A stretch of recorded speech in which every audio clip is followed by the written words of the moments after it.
Everybody, this is Rob with the Freedom Report. As you might have noticed, we have renamed the channel to expand content and talk about things outside the economic space. And what we're going to do on this video is talk about news stories. And in particular, I wanted to focus on what does it mean to be an American? What does his citizenship really mean? What are the rights of being a citizen? And one of those being a protest. We're going to examine some recent protests and why people are protesting. There's a lot of this is just goofy. The America has become a really goofy place. It's a great place because you can express your opinion, at least most of the time when you're not censored on various platforms. You can express your opinion. But that expression of opinion now has morphed out to something much bigger, where now it doesn't matter if you're a citizen or not, or whether you should legally be here or not. All these rights are extending to a lot of people, and I can see the country just sort of falling down from a bunch of different reasons, but I'm going to jump right into it. Let's get to some of the stories that I want to talk about. One of the things that really has become an issue is migration. I've covered this before in a lot of different ways. I live in Texas. We are having a lot of people come into Texas that are undocumented, that get past the screening that we have, and then are making their way all over the country and demanding all these sorts of things that we as tax-paying citizens don't get to demand. Hardworking, job-owning or business-owning citizens don't get to demand. And yet people that have not existed in this country for any length of time, really, and that don't have any right because they haven't produced anything or they haven't passed a residency or citizenship processes, are now demanding things that even citizens don't get to demand. So now, the article here on Zero Hedge talking about illegals are now in tent camps in Denver and what they're demanding, which I find very interesting. Denver illegals make demands including culturally appropriate food, lawyers, unlimited showers, and warnings before evictions. Here's a picture of one of the migrant camps there in Denver. And they're refusing to leave this until the city meets a list of 13 demands. And here are the demands. We're going to go through these real quick. One, they want to cook their own food with fresh, culturally appropriate ingredients provided by the city instead of pre-made meals.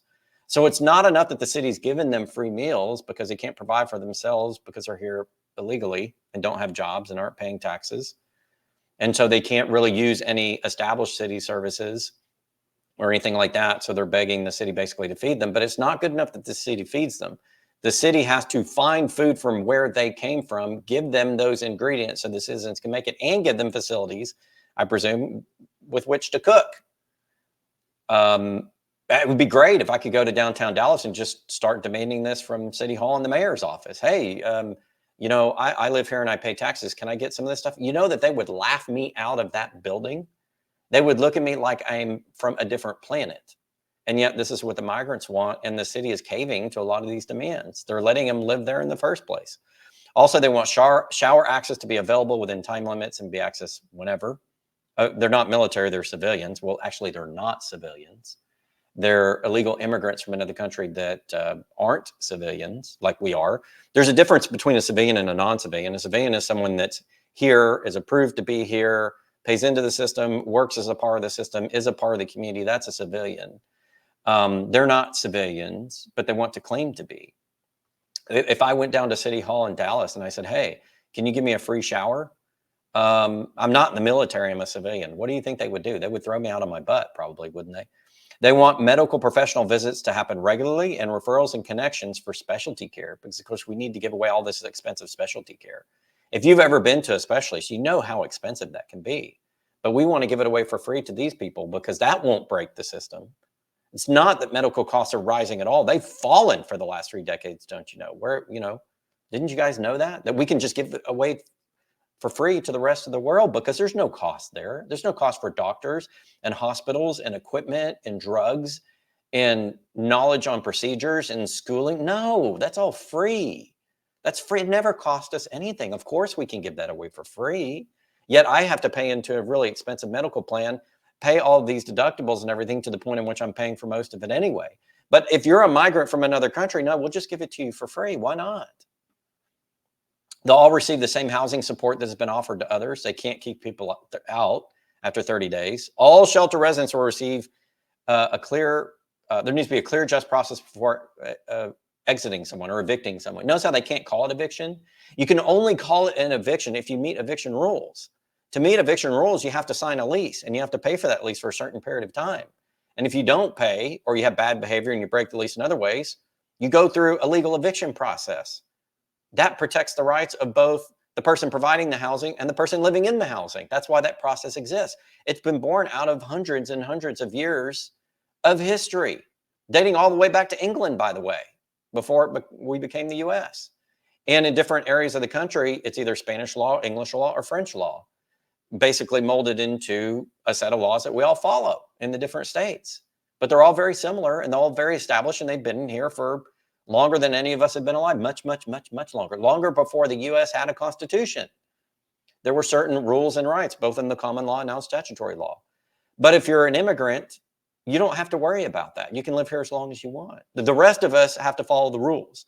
The ones that here have been working and creating families and paying taxes and building infrastructure and building this country don't get these rights. But all the people from around the world that want to come in can have them for free. Because why not? Because I want to pay for that. I don't want to have that right as an actual citizen. I just want to pay for someone who's here illegally to have it, because that makes more sense, right? All shelter residents will receive a connection to employment support, including work permit applications for those who qualify. I would love to get that for free. Can I get that for free? Well, I guess if I was on unemployment, I could. We have something, a website here called Work in Texas, where you can go. The state of Texas does give a portal for people to go look up jobs. Of course, you can go look at other ones. But I don't have anybody curating that for me. I don't have anybody, giving me a free work permit application. I don't need one. I'm a citizen, but they do, and they should get that for free. Why? So they can take the jobs of the people that have been here working, for maybe generations, that have paid their dues. We're going to give those jobs to someone else.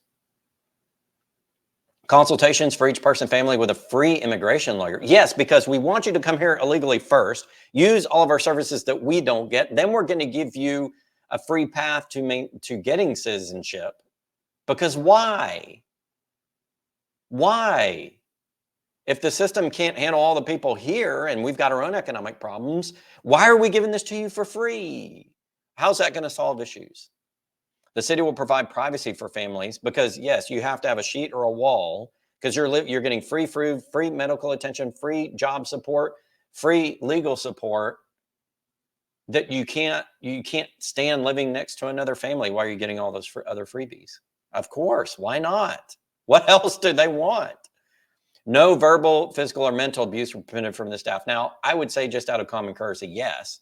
But if they're there illegally, is that really a right that you can claim? I don't know. Maybe the courts need to rule on that. I think it's just a measure of common decency. And I can kind of understand it. But the other part of it, no sheriff sleeping inside and no monitoring. Yes, because we know that we can trust you because you've been here so long and have a clean record. Oh, wait, you have no record. We have no idea where you come from. We don't know if you're gang members or show up in FBI reports and sheriff's reports. We don't know any of that, but we can't monitor you.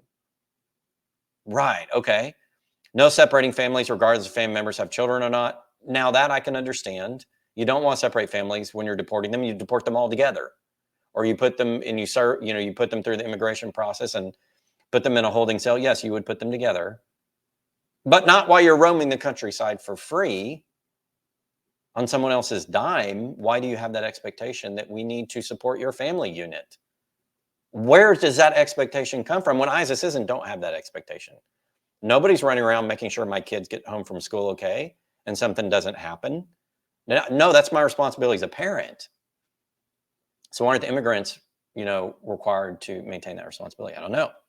The city must schedule a meeting with the mayor and those directly involved running the newcomer program ASAP to discuss further improvements and support migrants. Yes, because we need our tax dollars to go support them. Why? The city must provide all residents with a document signed by city officials, demands, so that they can call to report mistreatment if they aren't. Okay, whatever. The city of Denver, it's gotten so bad that they've set up a hotline. The city is so desperate. There's so many of them. They cannot handle their demands. They cannot handle them even being there, that they're, from a housing perspective, that they're asking residents to take them in. And residents are saying, okay, we'll do that.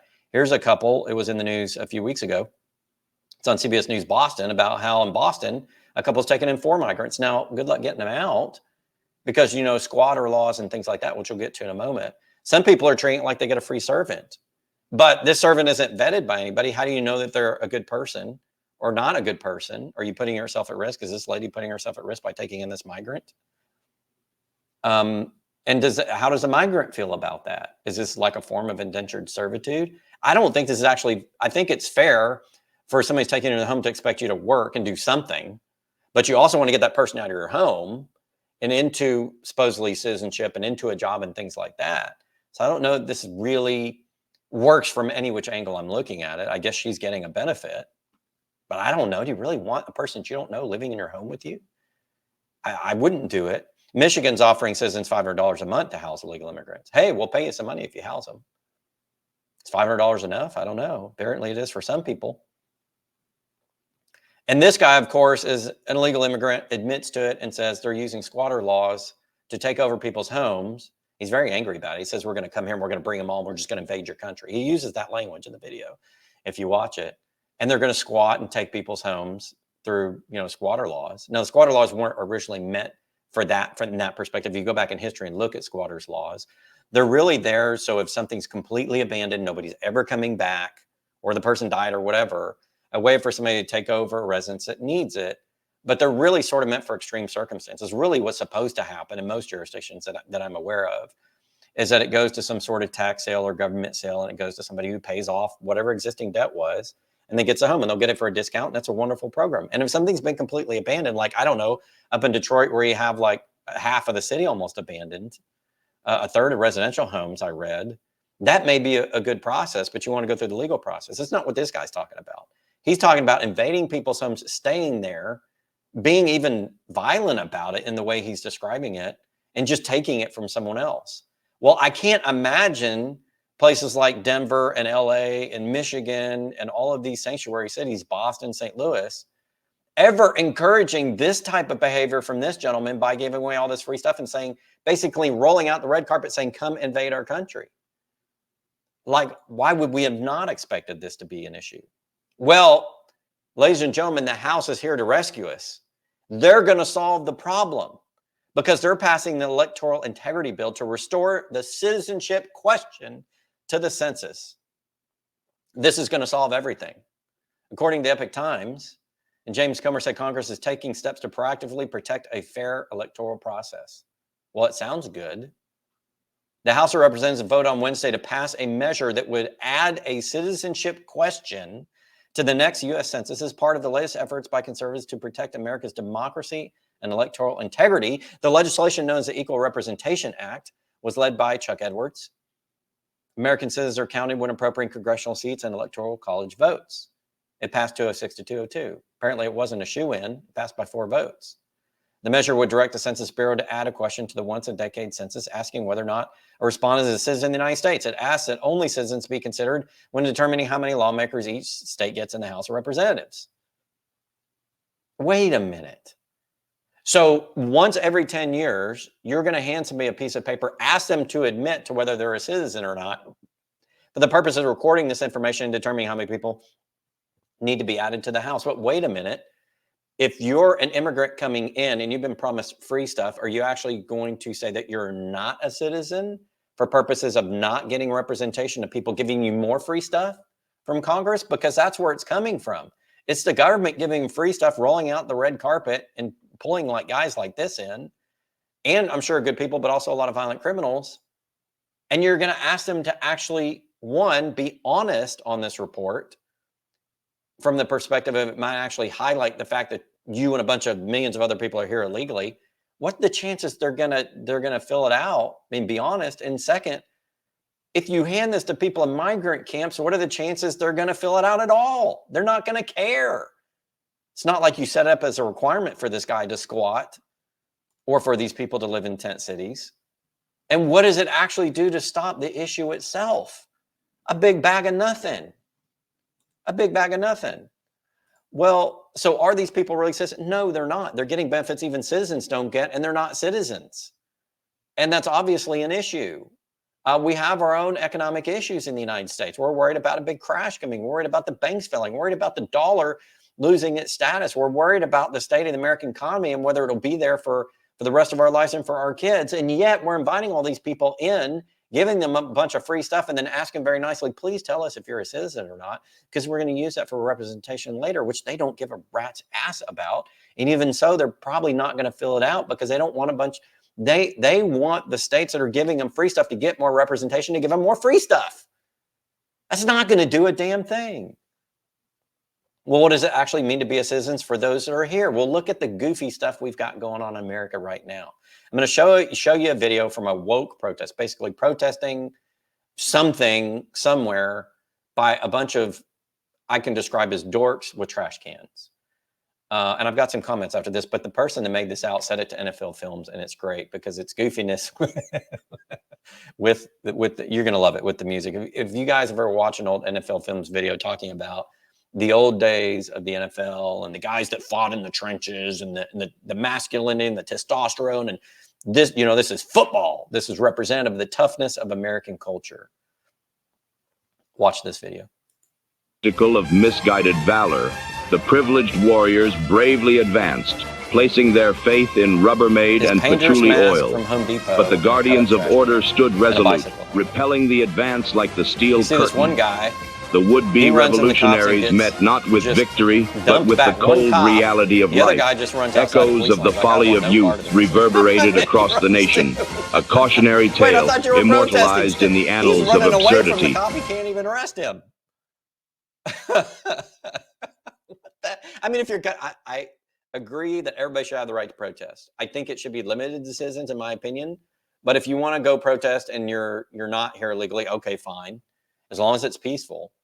But if you're going to dress up in combat gear, dress up in combat gear.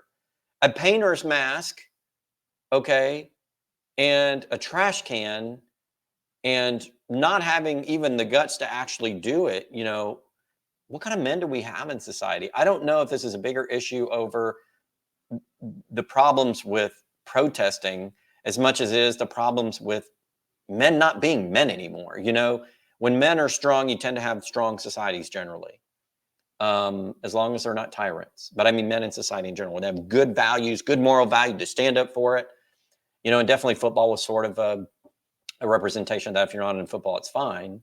But, you know, as we look at the life cycle of nations, I look at Sir John Glove's research or look at anything as I look back in history, countries start off really strong. The men in society are strong. You have strong moral values. You have a code. And then when you get to the end, you got goofy shit like we just saw there.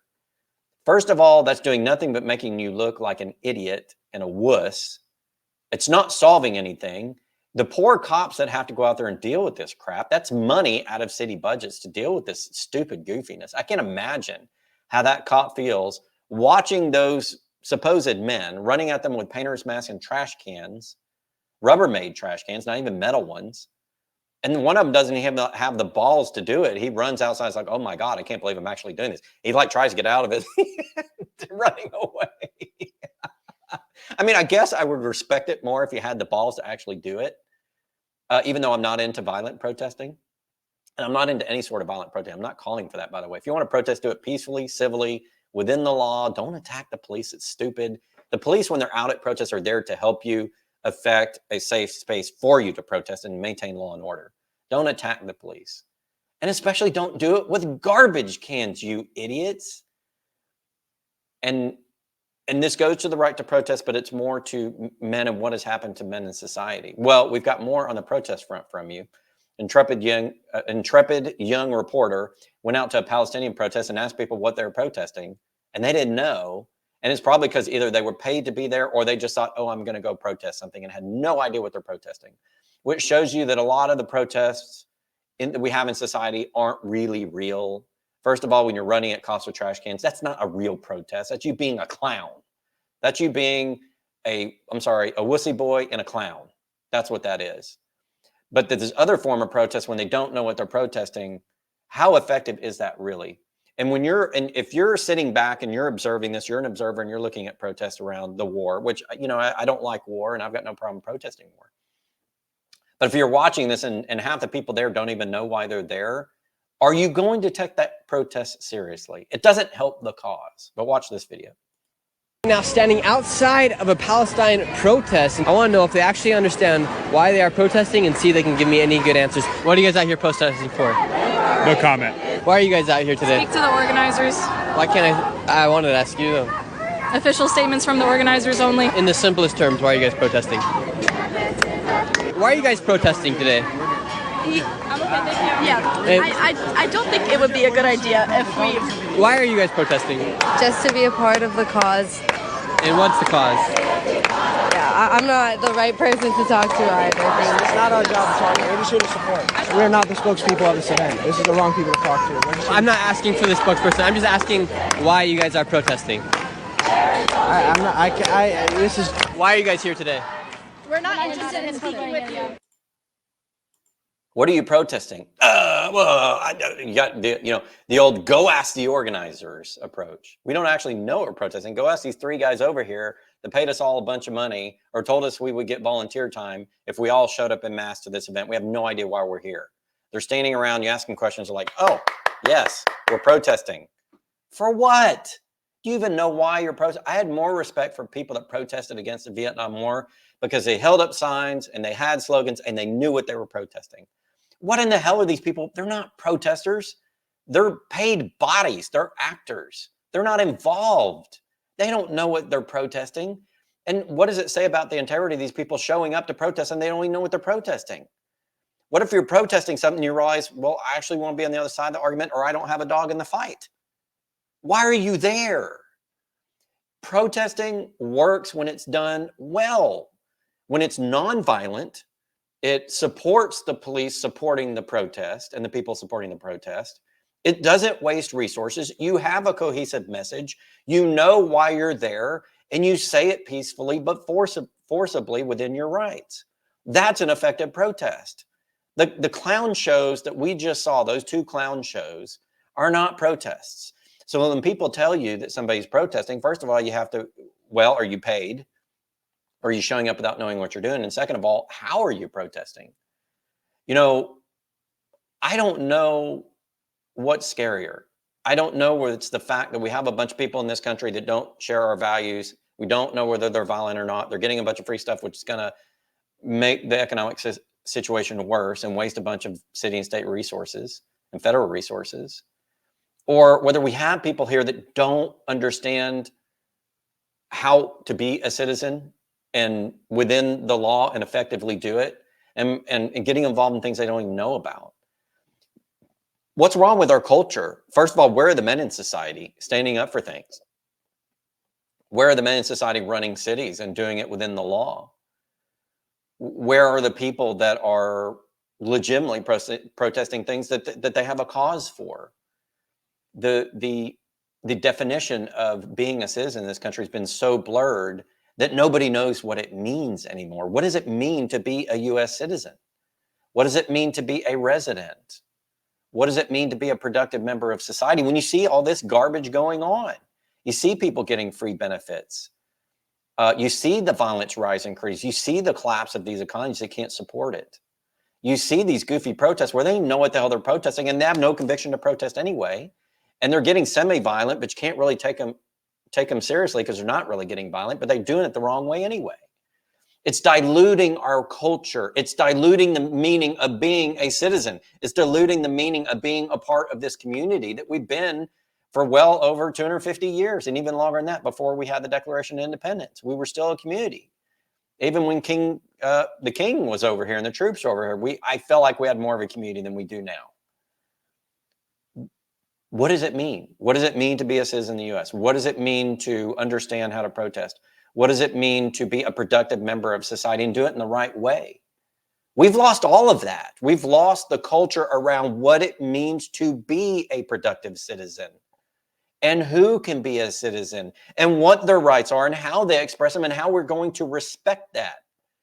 And further, we've lost Congress's ability to do a damn thing about it, and that has become a clown show.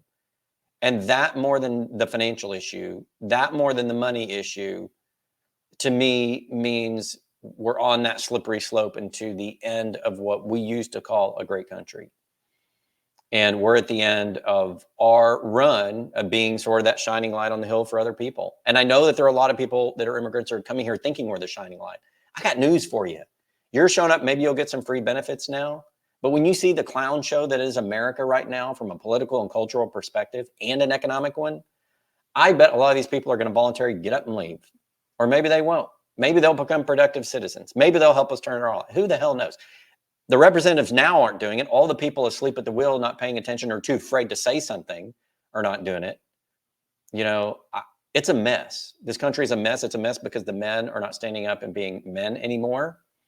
And I do blame men in society for that. I also blame the attacks on men that are teaching men not to be men and to back down and have no backbone. That definitely goes into the equation. But I'm still a man here doing a YouTube channel. So I made that choice. So why can't other men make that choice? Why do you get cowed so easily? Where's the strength in America? Where's the moral value of America? Where's the value in our civic process of protesting the right way? Where is the right way of bringing people into our country and doing it in a way in which the system can support them and they can be productive members, and we're making sure and only getting the productive members? All of this is turned into a giant clown show. And that, more than anything, makes me worried. It makes me worried about the country that my kids are going to grow up in, the country I may live in for the next 25, 30 years, God willing, that I'll still be here. This is an utter mess, and it goes way beyond the money. Now, the precursor to all this was the money, because without sound money, you don't have sound markets. You also don't have sound morals and a sound community in society. But we're now way past the money question. We're now into, what does it mean to be an American? Does that have special meaning anymore? I don't think so. It used to. Those ideals used to mean something. The men and women in society that support used to mean something. The definitions of our law and our culture meant something. What does that mean now? I don't know what it means, but all I know is a giant clusterfuck. And if this is what we have to expect going forward, we're in serious trouble. And all the men in society need to wake the hell up and do something about it, not violently, within the law, within moral structure. But you need to stand up and fight back and say, okay, these are the problems that we have. This is how we're going to have creative and effective and positive solutions. I've got no problem with immigration. I just have a problem with unfettered immigration, not knowing who's coming in, giving them both free stuff we don't get, and breaking that part of the system. And then the clown show that we have going on with people don't even know what they're protesting. That's going to lead to the collapse of our society. Forget the money question for a minute. That's going to lead to the collapse of our society. And I'm pretty sure it's not a place we want to go. And if you don't want to go there, my suggestion is go get active. Go have peaceful protests. Write your senators. Get involved. Get involved in some of these border questions. Get involved in helping the good migrants that are coming find jobs and things, but follow the process. We can do this if we have a good process. We can't do it with the clown show we see going on now. And the House of Representatives and the Senate are doing squat about it. The presidential administration is doing squat about it. So we as citizens are going to have to step up. Now, we're going to do it in the right way, but we have to step up and do it ourselves because our government's lost. The monetary system's a mess. Most of the politicians are bought off. And now we have all of this other stuff going on, which is going to cause the system to collapse even faster. And if we want to save it so that we would actually be a place that other people from other countries would actually want to come to in reality and actually have productive lives, because we are a nation of immigrants, we're going to have to save the system. And it's going to be the men in society that do it. The men need to come back to society, have some moral value, and rebuild it in a way that is sustainable and beneficial for all the people that want to come here and for all the people that are already here that already have been putting in the work as part of this system. All right, that's going to do it for today, guys. This has been the Freedom Report. Next week and Tuesday, we'll go back to the economic side of things where we do the weekly market report, and we'll continue to have other commentary throughout the week. Thanks for stopping by. Have a beautiful weekend, and thanks for joining the Freedom Report, where we address this and many other questions in our society. Till next time.